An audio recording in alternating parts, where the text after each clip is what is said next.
Hello dear student, good morning. आज biology का chapter number 7 evolution विकास के बारे में हम अध्ययन करेंगे। 6 चैप्टर अपने कंप्लीट हो चुके हैं। 7वां चैप्टर इवोल्यूशन विकास क्या कहता है उसके बारे में अध्ययन करेंगे। तो सबसे पहले इवोल्यूशन में हम 3 क्रमिक चरण पढ़ते हैं।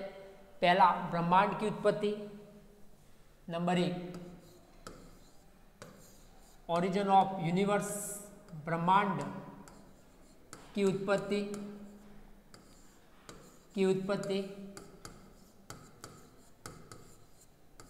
सेकेंड ऑफ पृथ्वी की उत्पत्ति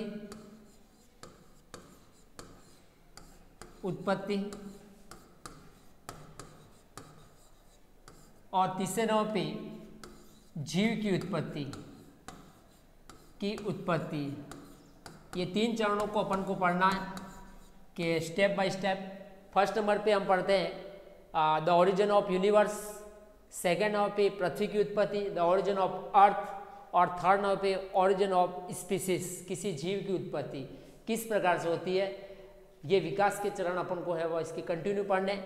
सबसे पहले नंबर पे अपन पढ़ते हैं पृथ्वी की उत्पत्ति, ब्रह्मांड की उत्पत्ति।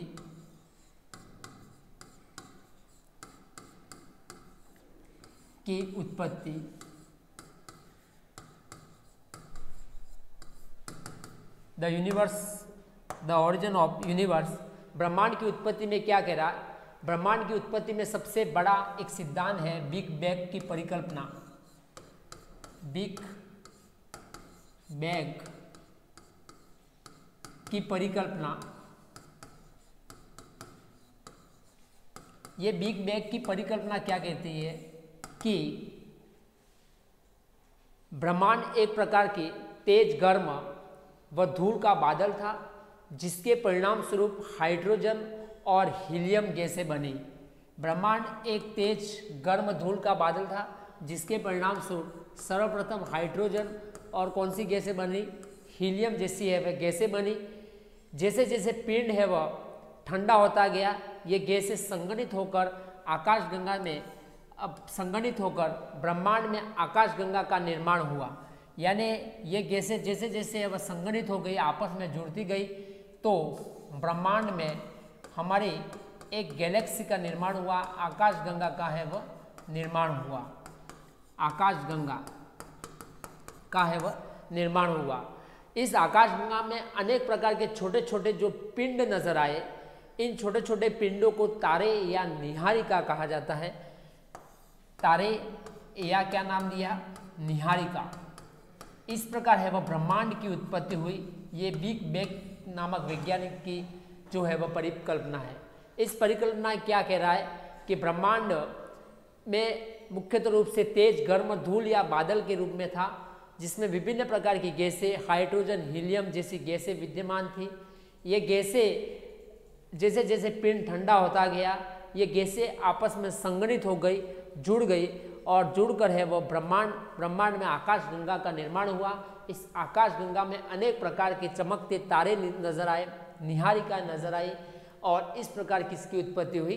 ब्रह्मांड की उत्पत्ति हुई। ये बिग बैंग की परिकल्पना थी जो हमने अब पढ़ी। इसके बाद सेकंड नंबर पे हम पढ़ते हैं ओरिजिन ऑफ अर्थ, पृथ्वी की उत्पत्ति।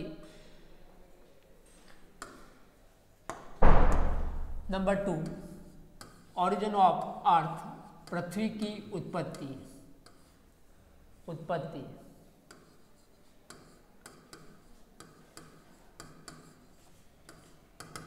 द ओरिजिन ऑफ अर्थ, पृथ्वी की उत्पत्ति के बारे में क्या कहा गया है कि प्रारंभिक अवस्था में एक दहकते आग के गोले के समान थी। प्रारंभ में अवस्था में जो पृथ्वी थी वो एक आग के गोले के समान थी, यानी बहुत गर्म थी, आग के गोले के समान थी। इसका तापक्रम लगभग 500 से 600 डिग्री था।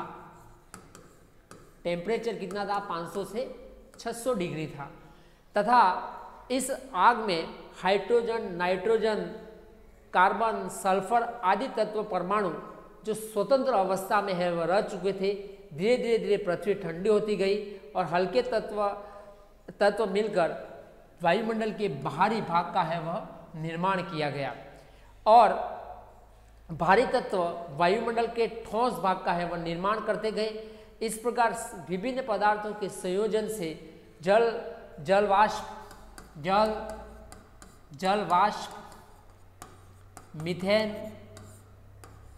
मीथेन, इसके अलावा अन्य अमोनिया, अनेक प्रकार के पदार्थों का निर्माण हुआ।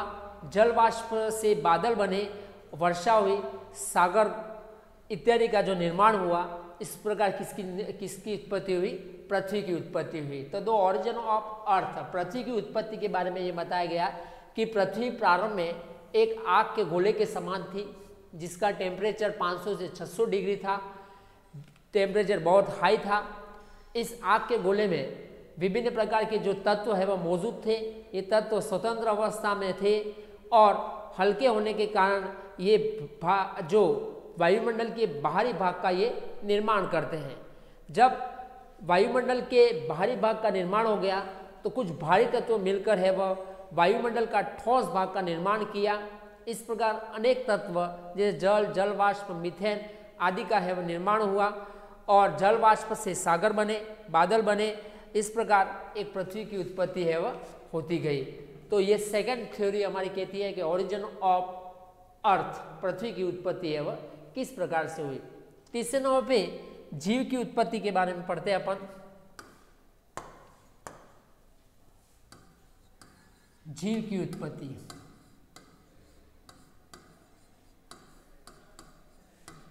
और ओरिजिन ऑफ ऑर्गेनिज्म, किसी जीव की उत्पत्ति है वह किस प्रकार से हुई।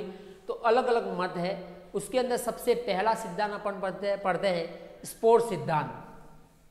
Number 1 spore theory.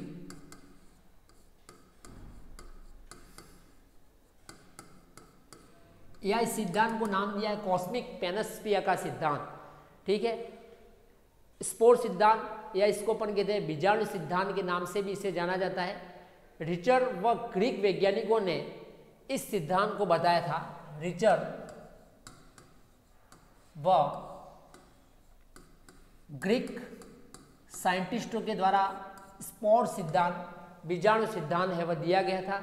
इस सिद्धांत के अनुसार ब्रह्मांड में अनेक ग्रहों पर स्पोर नामक कॉस्मिक कण आए और उनके जीवन विभिन्न प्रतिरूप बने। अनेक खगोल वैज्ञानिकों ने इस सिद्धांत को आज भी है वह माना जाता है। यानी ब्रह्मांड के अंदर मुख्यतः रूप से अनेक प्रकार के स्पोर नामक कॉस्मिक कण है वह आए और कॉस्मिक कण है वह विभिन्न जीवन के लिए है वह एक प्रतिरूप बनते गए, यानी जीवन का एक आधार बनते गए। ये सिद्धांत क्या बता रहा है? स्पोर सिद्धांत के नाम से है वह इसे जाना जाता है। सेकंड नंबर पे हम पढ़ते हैं स्वतः जनन का सिद्धांत।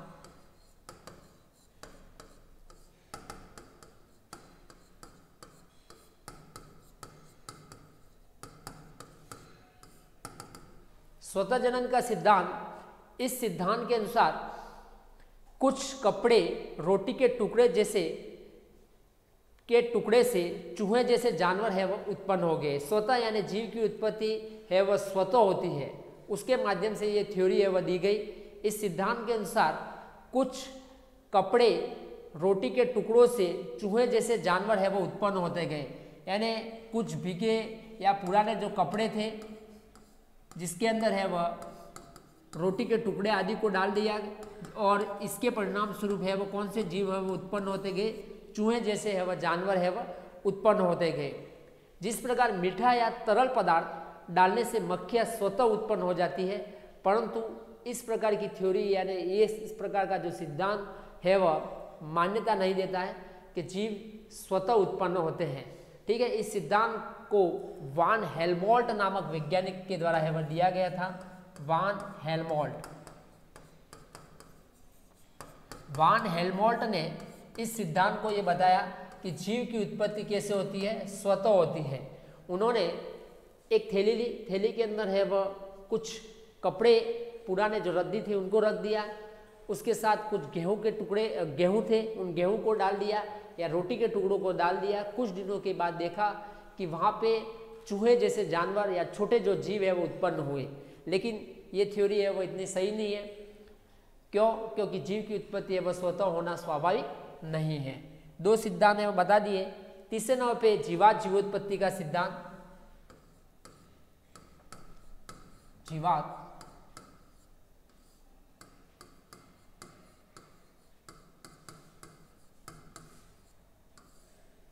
जीवोत्पत्ति का सिद्धांत, अर्थात जीव से ही जीव की है वह उत्पत्ति है वह होती है, जिसको लुईस पास्चर ने स्वतः जनन का जो सिद्धांत था उस सिद्धांत को गलत बता दिया था। स्वतः जनन का सिद्धांत किसने बताया था? वान हेल्महोल्ट्ज ने। उन्होंने बताया था कि जीव की उत्पत्ति है वह स्वतः होती है, लेकिन इस सिद्धांत को गलत बताने का श्रेय है वो किसने कहा? लुईस पास्चर नामक वैज्ञानिक ने। उन्होंने बताया कि पूर्व में निर्मित जीव से ही नए जीव की उत्पत्ति होती है, अर्थात पूर्ववर्ती जीव से ही है वह नया जीव है वह उत्पन्न है वह होता है। उन्होंने दो फ्लास्क लिए,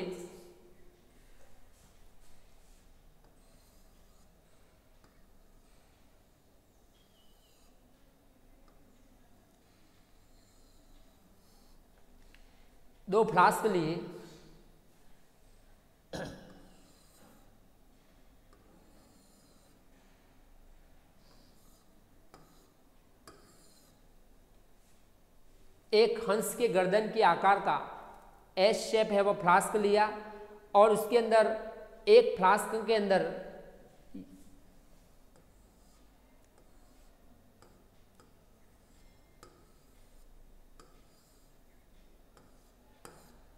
जो भाग था उसको खुला है वह छोड़ दिया। इसके अंदर मुख्यतः रूप से भोज्य पदार्थ जैसे ईस्ट, शर्करा का विलयन आदि को है वह रख दिया और एक भाग था जिसको है वह क्या कर दिया था?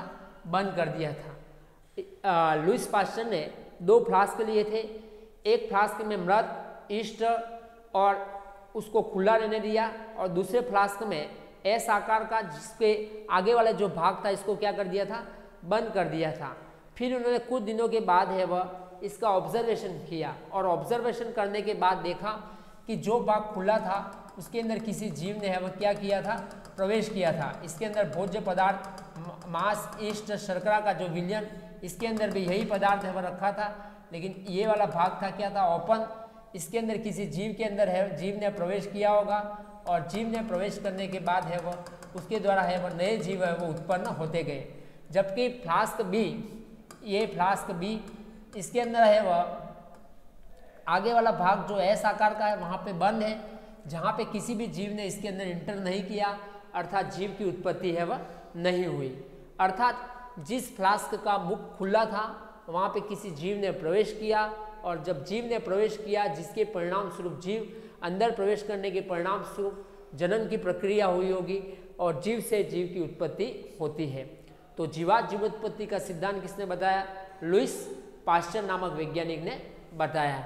तो आपको ये ध्यान रखना है कि ए और बी दो फ्लास्क लिए, एस शेप हंस के गर्दन के आकार का एस शेप का फ्लास्क था।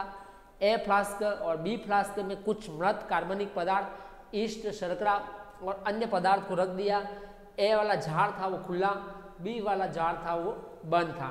ए वाले जार के अंदर किसी जीव ने प्रवेश किया और प्रवेश करने पर है वह जीव इसके अंदर है वह उत्पन्न हुई, अर्थात संख्या में क्या हुई? बढ़ोतरी हुई।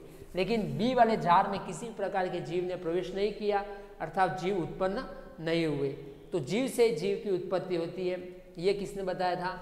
लुईस पास्चर नामक वैज्ञानिक ने बताया था। ओके, तो तीन सिद्धांत है वह जीव की उत्पत्ति के संबंधित हो गए।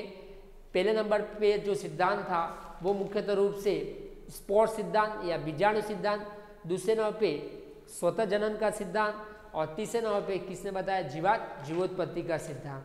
इसके बाद हम चौथे नंबर पे यही थ्योरी को आगे बढ़ते हैं, डी। इस सिद्धांत के अंतर्गत मुख्य रूप से स्टैनले मिलर की थ्योरी है। स्टैनले मिलर की परिकल्पना,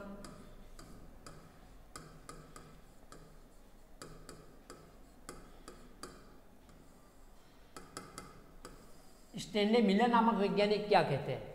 स्टैनले मिलर ने 1953 में प्रयोग द्वारा सिद्ध किया। उन्होंने अपने प्रयोग के अंदर methane, ammonia, hydrogen, methane, ammonia और हाइड्रोजन जैसे है वह पदार्थ को है वो उपयोग में लिया। उन्होंने मेथेन, अमोनिया और हाइड्रोजन जैसे पदार्थ को एक फ्लास्क में रखा और इसमें उबलते हुए पानी से भाप प्रवाहित की। साथ ही 800 डिग्री पर टंगस्टन के 2 इलेक्ट्रॉन स्पार्किंग जो विद्युत डिस्चार्ज कराया, इलेक्ट्रॉन को ऊर्जा स्रोत के रूप में काम में लिया। जब ये प्रयोग 18 दिनों के बाद फ्लास्क में द्रव्य का विश्लेषण किया तो ग्लाइसिन, एलिनिन व स्पार्टिक अम्ल जैसे सरल अमीनो अम्ल है वह पाए गए। तो ये सिद्धांत किसने बताया था? स्टैनले मिलर के द्वारा दिया गया था। उन्होंने क्या किया, एक फ्लास्क के अंतर्गत मुख्यतः रूप से CH4 मेथेन, अमोनिया, हाइड्रोजन जैसे है वह तत्व है वह मौजूद थे, उनको है वह काम में लिया। फिर उनको उबलते हुए पानी से भाप प्रवाहित की, चारों ओर भाप प्रवाहित की और 800 डिग्री पर है वह टंगस्टन के इलेक्ट्रॉन से विद्युत स्पार्किंग करवाया और स्पार्किंग करने के बाद 18 दिनों के बाद विश्लेषण किया और देखा कि इसके अंतर्गत विभिन्न प्रकार के जो जीव है वह जैसे ग्लाइसिन, कुछ कार्बनिक पदार्थ जैसे ग्लाइसिन, एलिनिन, स्पार्टिक अम्ल जैसे है वह पदार्थ है वो उपस्थित है वह पाए गए। अर्थात स्टैनले मिलर की थ्योरी है वह इस बात को वह बताती है कि जीव की उत्पत्ति के लिए में कुछ कार्बनिक पदार्थों का है वह सहयोग है वह होता है। इस प्रकार जीव की उत्पत्ति के जो ये चरण है वह यहाँ पे वह कंप्लीट होते हैं। तो सबसे पहले हमने ओरिजिन ऑफ यूनिवर्स, ब्रह्मांड की उत्पत्ति के बारे में पढ़ा। इसके बाद हमने मुख्यतः रूप से पृथ्वी की उत्पत्ति कैसे हुई उसके बारे में, पृथ्वी की उत्पत्ति के बारे में पढ़ा और तीसरे नंबर पे जीव की उत्पत्ति के बारे में पढ़ा। और जीव की उत्पत्ति में है वह मुख्यतः रूप से सबसे पहला स्पोर सिद्धांत, सेकेंड नंबर पे स्वतः जनन का सिद्धांत, तीसरे नंबर पे जीवात जीवोत्पत्ति का सिद्धांत और चौथे नंबर पे किसका सिद्धांत पढ़ा? स्टैनले मिलर की थ्योरी दी गई थी। तो ये जीव की उत्पत्ति के बारे में कुछ क्रमिक जो पॉइंट है, सिस्टमेटिक पॉइंट्स है, उसको आपको इस प्रकार से पढ़ना है। Okay dear student, thank you.